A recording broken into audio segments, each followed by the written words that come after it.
नमस्कार, म अमरराज नर्गीको स्वागत छ। Nepal red cross society Tanahun शाखा र दमुली एफएमको विशेष प्रस्तुति। आज हामीले अन्तर्राष्ट्रिय बेपत्ता दिवस भएको सन्दर्भमा कुराकानी गर्न गइरहेका छौँ। आज हाम्रो अतिथि हुनुहुन्छ Nepal red cross society Tanahun शाखाका सभापति कृष्णहरि वाग्ले।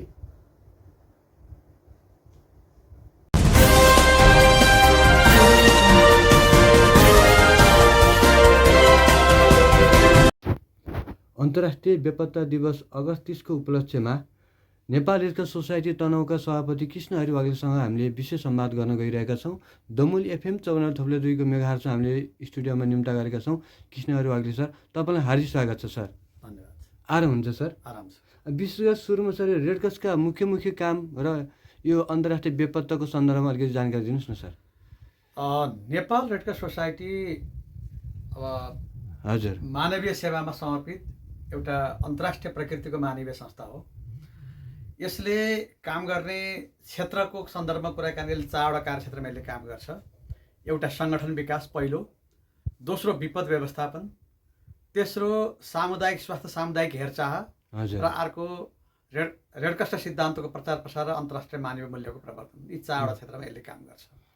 र आज सन्दर्भ चाहिँ अन्तर्राष्ट्रिय बेपत्ता दिवसको सन्दर्भमा हामी रहेका छौँ कि यो यद्यपि धेरै त्यसका चाहिँ तथ्याङ्कहरू त फेला पर्दैन, तथापि संयुक्त राष्ट्रसङ्घको महासभाले सन् 2010 को डिसेम्बर 21 मा एउटा निर्णय पारित गर्यो कि विश्वभर हराइरहेका र बेपत्ता भएका मान्छेहरूको सन्दर्भमा स्मरण गर्ने दिनको सन्दर्भमा अगस्त 30 लाई मनाउने भनेर जुन एउटा निर्णय गर्यो, त्यो अनुसार अहिले संसारभरि बेपत्ता भएका मान्छेहरूको स्मरण गर्ने दिनको सन्दर्भमा चाहिँ हामी यो अन्तर्राष्ट्रिय बेपत्ता दिवसलाई हामी मनाउने गर्छौँ।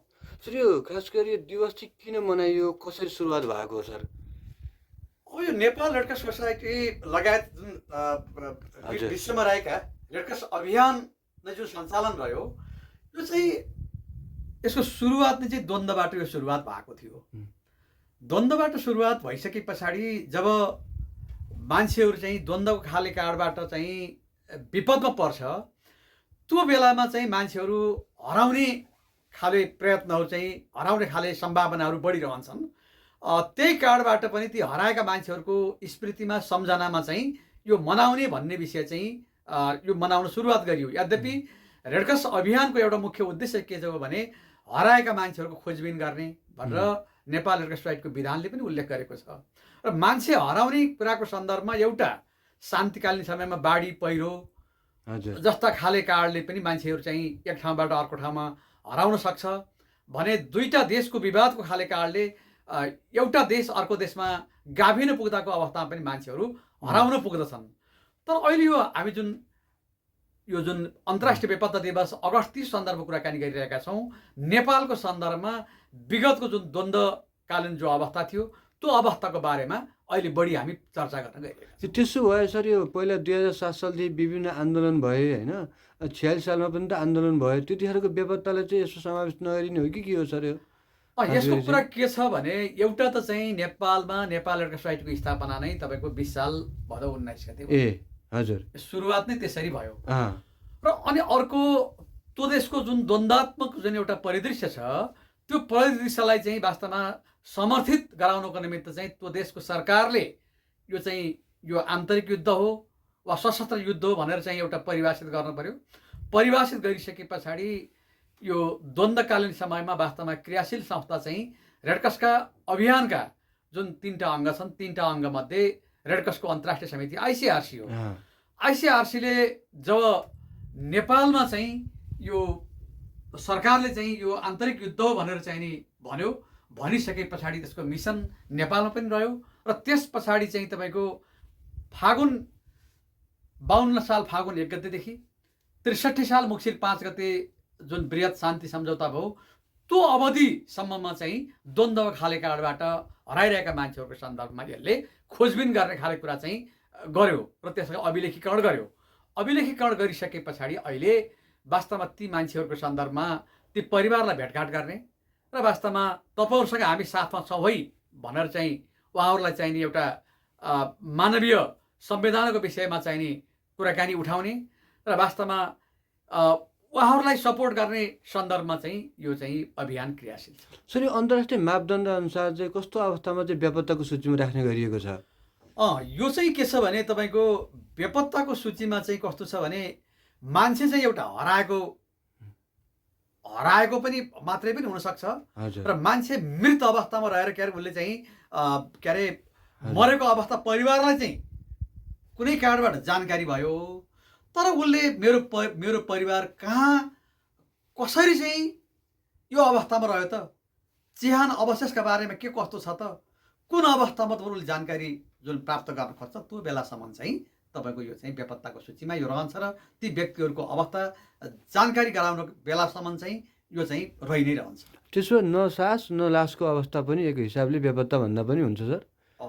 परिवारले मेरो परिवारको सास या लास वास्तवमा चाहिँ नि थाहा पाउनु पर्यो भन्दाको अवस्थामा चाहिँ तपाईँको यसमा के छ भने द्वन्द्वग्रस्त मुलुकहरू पछाडि चाहिँ यसका पिस प्रोसेसमा गइसके पछाडि वास्तवमा बेपत्ता भएका मान्छेहरूको अवस्था के छ त भनेर जान्ने सन्दर्भमा चाहिँ उनीहरूलाई कतै गाडिएको हुनसक्छ, उनीहरू मृत अवस्थामा पनि हुन सक्छन्।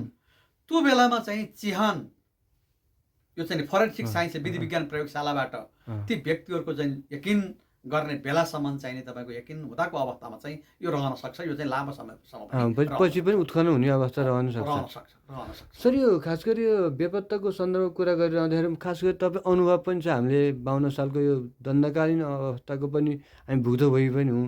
मान्छे चाहिँ के कारणले बढी चाहिँ बेपत्ता हुँदो रहेछन्? सरको अनुभवको आधारमा रेड क्रसको लामो समय तपाईँ मन्त्री पनि बन्नुभयो, अहिले सभापति हुनुहुन्छ। अनि बेपत्ता त मैले अघि पनि भनिसकेँ, दुईटा तिनवटा कारणबाट बेपत्ता बन्द छन्। एउटा बाढी पहिरो जस्ता प्राकृतिक जन्य घटनाको खाली कारणबाट एक ठाउँको मान्छे अर्को ठाउँमा चाहिँ बेपत्ता भएको हुनसक्छ। अनि अर्को रोजगारीको सिलसिलामा गयो, जाँदाको अवस्थामा ऊ चाहिँ घरलाई बिर्सेर अन्यत्र बसेर के गरेर पनि मान्छे बेपत्ता भएको, चिठी चपेटा नभएको हुनसक्छ। र अनि अर्को चाहिँ कारण के हुनसक्छ भने दुईटा देशको बिचमा चाहिँ युद्ध थियो, युद्ध भएको अवस्थामा त्यो देशको भूभाग चाहिँ अर्को देशमा विलय भयो, विलय भएको अवस्थामा त्यो कारणबाट पनि मान्छे बेपत्ता हुनसक्छ। तर यो जुन नेपालको जस्तो सन्दर्भ छ, नेपालमा चाहिँ सशस्त्र आन्तरिक युद्ध भयो, आन्तरिक युद्धको खाले कारणमा त्यो बेलामा एउटा राजनीतिक एउटा अवस्था थियो। त्यो अवस्थामा युद्धग्रस्त पक्षहरू दुईटा थिए। त्यो दुईटा पक्षले वास्तवमा बलपूर्वक वास्तवमा चाहिने व्यक्तिहरूलाई एक ठाउँबाट अर्को ठाउँमा लैसकेपछि तिनीहरूको अवस्था जानकारी नभएको खाले कारणबाट चाहिँ पनि बेपत्ताहरू नेपालमा बेपत्ताको स्थिति चाहिँ रह्यो। र संसारमा बेपत्ता हुने सिचुएसन चाहिँ युद्धको खाले कारणबाट र प्राकृतिक विपत्तिको खाले कारणबाट, यी दुईटा कारणबाट हुन्छन्। र यो सन्दर्भ चाहिँ मैले अघि नै भनिसकेँ, यो चाहिँ हामी यो 52 साल फागुन 1 देखि 63 मङ्सिर 5 गतेसम्मको खाले कुराको सन्दर्भमा आज यो सन्दर्भमा कुरा गरिरहेको। नेपालमा कतिजना छन् सर यस्ता बेपत्ताको सूची? नेपालमा अहिले तथ्याङ्क रेड क्रसको अन्तर्राष्ट्रिय समिति जो मिसन नै नेपालमा बस्यो, बसिसके पछाडि यसका चाहिँ तपाईँको अब तथ्याङ्क लिँदै जाँदा अहिले 1329 जना भन्दा बढीहरू बेपत्ताको सूचीमा रहेका छन्। 1300। तनहुँको सन्दर्भमा जोडाउनु सर, तनहुँमा चाहिँ कतिजना यस्ता बेपत्ता हुनुहुन्छ? सर विभिन्न कारणहरू बताइसक्नु भयो होइन, तीमध्ये मुख्य के कारणले चाहिँ बेपत्ता भएका छन् तनहुँमा चाहिँ? एउटा राजनीतिक कारणबाट चाहिँ तपाईँको एउटा उसमा चाहिँ त्यो बेलाको युद्धग्रस्त पक्ष, अर्को जो मिलिटरी फोर्समा रहेका व्यक्तिहरू, प्रहरीमा रहेका व्यक्तिहरू पनि त्यो बेलामा चाहिँ बेपत्ता रहेको एउटा स्थिति छ। सर यो खास गरी के छ भने बेपत्ताको सूचीको कुरा सर भनिरहँदाखेरिमा कतिपय व्यक्ति के हुन्छ भने नेपाली सेनामा प्रहरीमा जाहेर खायो भने भगौडा भनिदिने, अथवा राज्य दण्डपछि दुवै पक्षबाट पनि अज्ञात अवस्थामा बनिरहेका हुन्छन्, जबकि परिवारले राहत र पुनर्स्थापना पनि हुन्न। त्यस्तो अवस्थामा चाहिँ रेड क्रसले चाहिँ के कस्तो पहल कदम गरिरहेको हो त? होइन, यो त अब मिसन आयो भने मैले यो सशस्त्र आन्तरिक युद्ध हो यो भन्ने खाले कुरा सरकारले डिक्लेयर गरिसके पछाडि नेपालमा चाहिँ तपाईँको यो रेड क्रसको अन्तर्राष्ट्रिय समितिको मिसन बस्यो। रेड क्रसको अन्तर्राष्ट्रिय समितिको काम नै के हो भने कुनै पनि देशको राष्ट्रिय सोसाइटीलाई मान्यता प्रदान गर्ने र द्वन्द्वको बेलामा वास्तवमा त्यहाँ चाहिँ नि त्यो प्रोटेक्सन, सुरक्षा पनि यसले गर्ने गर्छ। र र त्यो बेलामा चाहिँ मान्छेहरूलाई चाहिँ जब बेपत्ता भएको बेलामा वास्तवमा मान्छेलाई चाहिँ कसैले समातेर बलपूर्वक समातेर लिएर गयो तिनीहरूको बारेमा अज्ञात अवस्थामा रहेको मान्छेहरूको चाहिँ बारेमा खोजबिन गर्ने जुन एउटा प्रक्रियाबाट यो सुरुवात भयो त्यो चाहिँ संसारमा जुन तरिकाबाट अभियान चाहिँ यी चाहिँ व्यक्तिहरूको चाहिँ खोजबिन हुने क्रम रहेको छ नेपालमा पनि त्यसरी नै। सर विगतमा यहाँ शान्ति समिति पनि थियो, अहिले शान्ति समिति विघटन भइरहेको छ। त्यस्तो अवस्थामा पनि ती कार्यलाई निरन्तरता दिन, उनीहरूको परिवारलाई राहत पुनर्स्थापना गर्न, उनीहरूलाई मलम लगाउन केबाट हुन्छ त अहिले चाहिँ? त्यसो भए प्रश्न पारिदिनुहोस् न। यस्तो छ, अब कुरा के छ भने यो चाहिँ पिस प्रोसेस पछाडि यो राजनीतिको पनि कुरा हो। हजुर, त्यो सरकार रेडक्रस सोसाइटी जस्ता जुन राष्ट्रिय सोसाइटीहरू यी चाहिँ सरकारको सहयोगी निकायहरू हुन् होइन, मुलुक सहयोगी निकाय हो। अगाडि चाहिँ सरकारै रहन्छ। सरकारै रहँदाखेरिको अवस्थामा चाहिँ तपाईँको शान्ति समिति तपाईँले भन्नुभयो, शान्ति समिति मार्फत चाहिँ युद्धको बेलामा जो व्यक्तिहरू हराइरहेका छन्, जो मृत अवस्थामा रहेका छन्, ती व्यक्तिहरूलाई पुनः चाहिँ तपाईँहरूको अवस्था के हो भनेर चाहिँ निवेदन सङ्कलन गर्ने आदि इत्यादि खाले काम चाहिँ गरेको छ। गरिसके पछाडि राज्यमा अहिले 2टा आयोगहरू चाहिँ वास्तवमा अहिले रहेका छन् र त्यो चाहिँ 2टा आयोग चाहिँ तपाईँको एउटा बेपत्ता सम्बन्धी आयोग र अर्को चाहिँ नि सत्यनिरूपण तथा मेलमिलाप आयोग। बेपत्ता आयोग र सत्यनिरूपण मेलमिलाप आयोगले चाहिँ तपाईँको सुरुवात चाहिँ भयो, तर यसले चाहिँ अझै पनि विधिवत रूपमा यसको क्रियाशील रूपमा यो ऐन चाहिँ अझै विधेयकको रूपमा रहेको छ, त्यो चाहिँ आउन सकेको छैन। यो कारण चाहिँ वास्तवमा यो अलिकति राम्रो क्लियर भएर आउँदाको अवस्थामा यहाँ नेपालमा चाहिँ यस अवस्थाबाट मुक्ति हुन्छ कि भन्ने मलाई लाग्छ। अन्तर्राष्ट्रिय बेपत्ता दिवस मनाएर आउँदा हामीले सामाजिक सञ्जालहरूमा देख्छौँ कि साथ कि लास देऊ भन्छन्, परिवारहरूको बिलाउन हालेको, कहाँ छौ बाबु आऊ भन्छन्, आमाहरूले त्यस्तो कुराहरू गरिरहेका हुन्छन्। त्यो पीडा यति सहन पनि नसक्ने खालका पीडाहरू भइरहेका हुन्छन् सर। त्यो पीडालाई चाहिँ सम्बोधन गर्नको लागि चाहिँ के हुनु जरुरी छ जस्तो लाग्छ यहाँलाई? होइन, अन्तर्राष्ट्रिय मानवीय कानुनको मुख्य मर्म के चाहियो भने हजुर आफ्नो परिवारका बारेमा थाहा पाउनु चाहिँ परिवारको अधिकार हो। उनीहरूले आफन्तको लास या सासको अवस्था उनीहरूले मागिरहेका हुन्छन्। जुन बेलासम्म उनीहरूले भरपर्दो विश्वासिलो चाहिँ आधार प्राप्त गर्दैनन् त्यो बेलासम्म चाहिँ तपाईँको यो चाहिँ रहन्छ। र यस्तो अवस्थामा के छ भने रेडक्रस अभियानमा लागेका नेपाल रेड क्रस जस्ता संस्थाहरूले चाहिँ तपाईँको त्यो परिवारलाई प्रत्येक वर्षमा एकचोटि भेटघाट गर्ने, उनीहरूको अवस्थाको बारेमा सूचना सङ्कलन गर्ने। अब त्यो आफन्तजन आइसकेको अवस्था छ भने त्यो चाहिँ खाले कुरा चाहिँ वास्तवमा सम्बन्धित निकाय समक्ष चाहिँ नि त्यसलाई जानकारी गराउने र अन्य खाले कुरा केही सूचना आएका छन् भने ती सूचनाको चाहिँ आदान प्रदान गर्ने र वास्तवमा व्यक्तिहरू चाहिँ आफन्त हराएको अवस्थामा चाहिँ उहाँहरू चाहिँ अत्यन्त संवेदनशील अवस्थामा गाह्रो अवस्थामा रहेको हुन सक्नुहुन्छ। त्यो बेलामा उहाँहरूलाई चाहिँ तपाईँहरूको सहयोगी रूपमा हामी छौँ, तपाईँलाई हामी सपोर्ट गर्दछौँ, तपाईँलाई थाहा पाएका कुराहरू केही छन् भने जानकारी गराउनुहोस् भन्ने चाहिँ विषयमा चाहिँ यो हाम्रो भेटघाटको चाहिँ एउटा क्रममा रहन्छ। द्वन्द्वग्रस्त पछाडिको अवस्था तपाईँ हेर्नुहुन्छ भने अन्तरिम राहतको खाले कुरामा सरकारले जुन उपलब्ध गरायो त्यसको लागि फलान ठाउँ गएर निवेदन दिनुहोस्, के गर्नुहोस् भनेर त्यो चाहिँ लबिङ गर्ने, सूचित गर्ने काममा पनि नेपाल रेड क्रस सोसाइटीले सहयोग गर्दै गयो। र अनि अर्को त्यो बेपत्ताका परिवारहरू वास्तवमा एकदम एकान्त अवस्थामा रहेको, उहाँहरूलाई अलिकति असहज अवस्था रहेको बेलामा मनोसामाजिक सहयोग, साइको सोसियो सपोर्टका खाले कुराका कार्यक्रम पनि नेपाल रेड क्रस सोसाइटी त्यो बेलामा गरेको थियो। र अहिले त वास्तवमा यो युद्धका कुराहरू सकिसकेका छन् र अब के छ भने बिस्तारै रेडक्रसको अन्तर्राष्ट्रिय समिति ICRC पनि यहाँबाट चाहिँ गइसकेको छ। यो बेलामा नेपाल रेड क्रस सोसाइटीको जुन एउटा कार्यक्षेत्र छ त्यो कार्यक्षेत्र अन्तर्गत यी सबैलाई लाइनमा बसेर कुराकानी गर्ने र वास्तवमा यी अवस्थाको बारेमा सूचना आदान प्रदान गर्ने र त्यो परिवारको अवस्था के छ भनेर तिनीहरूलाई भेटघाट गरिरहने एउटा त्यो विषयमा रेड क्रस सोसाइटी चाहिँ नि। सर मैले यो पनि भन्नु, राज्यले विभिन्न सामाजिक सुरक्षा भत्ताहरू पनि प्रदान गरिरहेको हुन्छ होइन। बेपत्ताको कारणले गर्दाखेरि कतिपयहरू सूचीकृत हुन नसक्दाखेरिमा सामाजिक सुरक्षा भत्ता नपाउने अवस्था पनि होला। विदुर अथवा विधवाले त नेपालको कानुनले जुनसुकै उमेरको भए पनि सामाजिक सुरक्षा पाउने अवस्था पनि रहन्छ। यस्तो सन्दर्भमा चाहिँ कस्तो अवस्थामा चाहिँ यो समय बेपत्ता भयो भने उहाँले चाहिँ भत्ता दिन मिल्ने खालको सर कानुनी व्यवस्था चाहिँ? होइन, त्यो त अब लिस्टमा चाहिँ समावेश हुनु पर्यो, नाम चाहिँ सूचीकृत हुनु पर्यो। सूचीकृत हुनु पर्यो। सूचीकृत नभएको मान्छेलाई चाहिँ त्यो चाहिँ अवस्था चाहिँ नि अब रहने कुरा रहेन। तर यो चाहिँ जुन हामी अहिले यो विषयमा कुराकानी गरिराखेका छौँ, हजुर, यो चाहिँ अब द्वन्द्वको यसका 3टा नियम छन् के। हजुर हजुर 3टा नियम म तपाईँलाई अलिकति प्रश्न पनि पार्न चाहन्छु। हजुर, नियममा के छ त भन्नु होला भने एउटा चाहिँ हजुर अब एउटा चाहिँ के हो भने यो चाहिँ 52 सालदेखि चाहिँ तपाईँको 52 साल फागुन 1 गतेदेखि यो माओवादी सशस्त्र दल सुरुवात भयो र 63 साल मक्सिर 5 गतेसम्मको एउटा त्यो अवस्थामा रहेको हुनु पर्यो।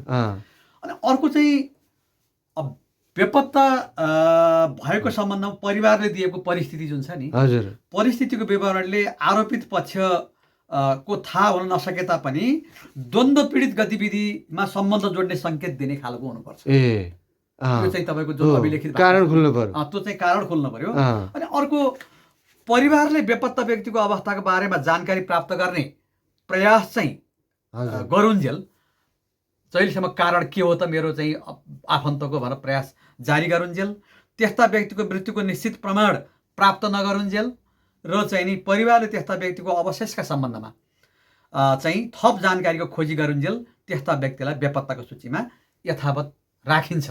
यो संसारकै यो ट्रेन हो। यो चाहिँ बेपत्ताको जहाँ दुःख त्यहाँ रेडक्रस भनिन्छ। बेपत्ताको सूचीमा राख्नको लागि चाहिँ विगतमा रेडक्रसले के कस्तो पहल कदमी गरेको थियो सर त्यति बेला चाहिँ? हो, यो चाहिँ तपाईँको के छ भने नेपाल रेडक्रस सोसाइटीमा जब यो विपद पर्छ, हजुर, विपद परिसके पछाडि ती व्यक्तिहरू वास्तवमा को सम्पर्कमा नेपाल रेडक्रस सोसाइटीले सम्पर्क गर्छ।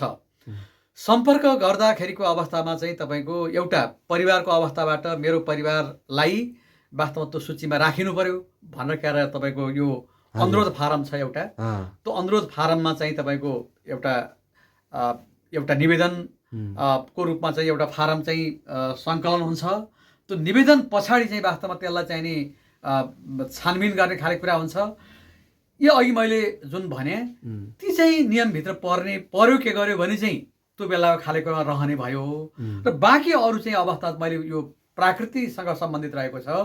प्राकृतिक खाले कारणबाट मान्छे चाहिँ स्वाभाविक रूपमा हराइरहेका मान्छेहरूको सन्दर्भमा पनि यो रेडक्रसमा अनुरोध बेपत्ता सम्बन्धी खाले कुरा जुन आउँदाखेरिको अवस्थामा ती व्यक्तिहरूलाई चाहिँ तपाईँको त्यो अभिलेख गरेर क्या खोजबिन गर्ने खाले काम चाहिँ रेडक्रसको आफ्नै एउटा भित्र एउटा मेकानिजम छ। त्यो मेकानिजमले त्यो गर्छ। सर मैले तपाईँलाई आज भन्नै पर्छ, अन्तर्राष्ट्रिय बेपत्ता दिवस मनाइरहँदाखेरिमा यो दिवसमा मात्र सम्झिने कि बेपत्ता हुनेहरूको पीडा होइन, अनि पछि किन सम्झिँदैन, कम भयो भन्ने कुरा गुनासो आइरहन्छ। यस सन्दर्भमा त तपाईँको धारणा के छ? छैन नि, तपाईँको के छ भने त्यो चाहिँ तपाईँको एउटा दिनको सन्दर्भमा त चाहिँ इन्टरनेसनल मिसिङ डे भनेर यो अन्तर्राष्ट्रिय लेभलमा मानिएको खालेको यसलाई यो दिनमा मानिएको हो। हजुर, अनि त्यस पछाडि तपाईँको त बेपत्ताको सन्दर्भको कुरा गर्नुहुन्छ भने यहीँ तनहुँ जिल्लाकै खाले कुरामा पनि मनोसामाजिक सहयोग परामर्श कार्यक्रम रेडक्रसद्वारा सञ्चालन भएको छ। हजुर, हो। अनि त्यस पछाडि तपाईँको यो जुन द्वन्द्वको खाले कारणबाट व्यक्तिहरूले जसले आफ्नो हात खुट्टा गुमाएका छन् ती व्यक्तिहरूको चाहिँ तपाईँको कृत्रिम खुट्टा हात जडान गर्ने खाले कुरा चाहिँ रेडक्रसको अन्तर्राष्ट्रिय समितिसँगको चाहिने जुन एउटा समन्वयमा अब हरियो खर्क अस्पताल पोखराबाट चाहिँ कृत्रिम हात खुट्टा चाहिने तपाईँको जडान गर्ने काम भएको छ। र अनि अरू सँगसँगै वास्तवमा यो सरकारले जुन राहतको चाहिँ अन्तरिम राहतका खाले कुराहरू आए नि त्यसको सन्दर्भमा पनि तपाईँले फलान ठाउँ निवेदन गर्नुहोस्, सम्पर्क गर्नुहोस् भनेर त्यो चाहिँ लबिङ गर्ने काम चाहिँ रेडक्रस सोसाइटीबाट पुग्दै आइरहेको छ। आज हामीले सचेतनाको लागि दमोली एफएम 94.2 मेगाहर्जले यो कार्यक्रम अन्तर्वार्ता पनि गरिरहेका छौँ। यसको साथसाथै रेडक्रसले यो दिवसको सन्दर्भमा अन्य केही कार्यक्रम पनि गरेको छ के छ त्यसबारे पनि जानकारी दिनु न। होइन, यस्तो छ, यो के छ भने अगस्त 30 तारिक चाहिँ इन्टरनेसनल मिसिङ डे, यो पनि बलपूर्वक बेपत्ता गरिएका व्यक्तिहरूको सन्दर्भमा हो यो चाहिँ नि। अब यसमा के छ भने भोलि 14 गते, यो 14 गते, हजुर 14 गते चाहिँ तपाईँको यो इन्टरनेसनल मिसिङ डे हो। यो सन्दर्भमा चाहिँ आज यो रेडियो संवाद कार्यक्रम चाहिँ नि अब चाहिँ गरियो। र स्पेसिफिक डे यो तपाईँको यो साप्ताहिक रूपमा चाहिँ तपाईँको यो कार्यक्रम मनाइने गरिन्छ। हजुर मनाइने सन्दर्भमा अहिले जुन एउटा हरितालिका तीज पनि परेको खाले काडबाट अलिकति केही अन्तर्क्रियात्मक कार्यक्रम गर्दाखेरिमा केही बेपत्ताका व्यक्तिहरूलाई समेत पनि राखेर यो गर्ने एउटा लक्ष्य छ। त्यसले गर्दाखेरिमा चाहिँ 15 गते हजुर 15 गते चाहिँ तपाईँको नेपाल रेडक्रस जिल्ला शाखा तनहुँमा ए वास्तवमा एउटा अन्तर्क्रिया कार्यक्रमको चाहिँ नि एउटा बेपत्ताका परिवारजनहरूसँग बेपत्ताका परिवारजन, यसमा हजुर। चाहिँ पत्रकारहरू सुरक्षा अनि निकाय होला होइन सुरक्षा सर? निकायहरूसँग सँगै बसेर के एउटा कार्यक्रम गर्ने एउटा कार्यक्रम तय भएको छ। सर हामी करिब करिब कार्यक्रमको अन्त्यतिर छौँ। हजुरलाई धेरै भन्न मन लागेको होला, मैले जिज्ञासा छुटाएको होला, यो दिवस मनाएर आउँदाखेरि के भन्न चाहनुहुन्छ अन्तमा? पनि यो दिवस चाहिँ के छ भने यो नेपाल रेडक्रस सोसाइटीले जुन अहिले यो दिवस मनाउने कुरा भइराखेको छ नि, यो चाहिँ वास्तवमा जिल्ला शाखाहरूले यसलाई चाहिँ तपाईँको बृहत रूपमा जहाँसुकै मनाइरहेको एउटा अवस्था छ। र यसलाई वास्तवमा विपदको समयमा परेका यस्ता चाहिँ खाले कुराहरूलाई चाहिँ सम्झना स्मरण गर्ने हो र उहाँहरूलाई सकिने सम्मको सपोर्ट चाहिँ रेडक्रस सोसाइटी चाहिँ नि सपोर्ट गर्न चाहिँ नि क्रियाशील छ। मैले त्यो चाहिँ खाले कुरा चाहिँ भन्न चाहेँ भने अर्को नेपाल रेडक्रस सोसाइटीको वास्तवमा जुन काम गर्ने कार्यक्षेत्र छ, काम गर्ने कार्य विपद व्यवस्थापन एउटा महत्त्वपूर्ण पाटो हो। त्यसको निमित्त चाहिँ यो विपदको सन्दर्भमा परेका होस् वा अन्य खाले काडबाट जो मान्छेहरू हराइरहेका छन् त्यसको सन्दर्भमा चाहिँ नेपाल रेडक्रस सोसाइटी चाहिँ हराएका मान्छेहरू खोजबिन गर्ने ठाउँमा चाहिँ क्रियाशील रहन्छ। यो चाहिँ खाले कुरा चाहिँ म यो अन्तमा चाहिँ राख्न चाहन्छु। अत्यन्त महत्त्वपूर्ण समयको बावजुद अब त्यो समय दिनु हो दमोली एफएम 94.2 मेगाहर्जको स्टुडियोसम्म आइदिनु, यसको लागि यहाँलाई धेरै धेरै धन्यवाद दिन चाहन्छु कृष्ण र अली सरलाई। हस्, धन्यवाद। धन्यवाद, नमस्कार।